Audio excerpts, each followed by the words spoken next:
તમે ગમે તેને માનતા એ તમે સ્વતંત્ર છો, હૃદય શુદ્ધ કરો. હવે રામાયણ જુઓ તો રામચંદ્રજી ભગવાન આ ગાદીએ બેસાડવાના છે, બધી રીતે લાયક છે, 100% વોટિંગ કોઈ પણ પ્રશ્ન જ નહીં. પણ મંથરાના વચનથી કઈ કહેવું પડ્યું, એવી ચાવી ચડાઈને તે એને બધા દશરથને 2 વચન માગવાના કહેલા. એ પ્રસંગ હું કહેતો નથી અત્યારે. એ વચન તે વખતે માગ્યા.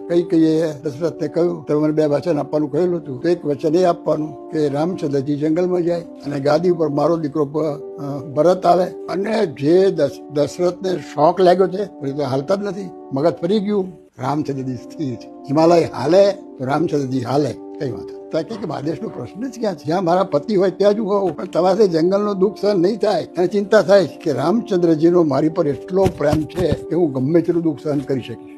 તો લક્ષ્મણજી તૈયાર થઈ ગયા કે ભાઈ અને ભાભી જંગલમાં જાય. ત્યાં જંગલમાં બધી જાતના બધી મુશ્કેલીઓ હોય. એના પત્ની ઉર્મિલાએ એક પ્રશ્ન પૂછ્યો નથી કે તમારે શું દાટ્યું છે, મારે શું કરવાનું. એક પ્રશ્ન. ઉર્મિલાની ભક્તિ જોઈને રામચંદ્રજીએ ઉર્મિલાને સ્વપ્નમાં દર્શન આપ્યા કે તમારી ભક્તિને ધન્ય છે, તો મારે તમને કંઈક આપવું છે, કે માગો. ઉર્મિલા કે મારે કાંઈ જોઈતું નથી, કે તમારે જો આપવું જ હોય તો એવું આપો કે હું લક્ષ્મણજીને કદી યાદ જ ના આવું. હું યાદ આવું તો તમારી સેવામાં ફેર પડે. 14 વર્ષ સ્વામિનારાયણ ભગવાને વચનામૃતમાં લખ્યું છે, 14 વર્ષ સુધી લક્ષ્મણજી રામચંદ્રજીની સેવામાં રહ્યા છે, પણ સીતાજીની પાનીની ઉપર જોયું નથી. રાવણ પડી ગયો.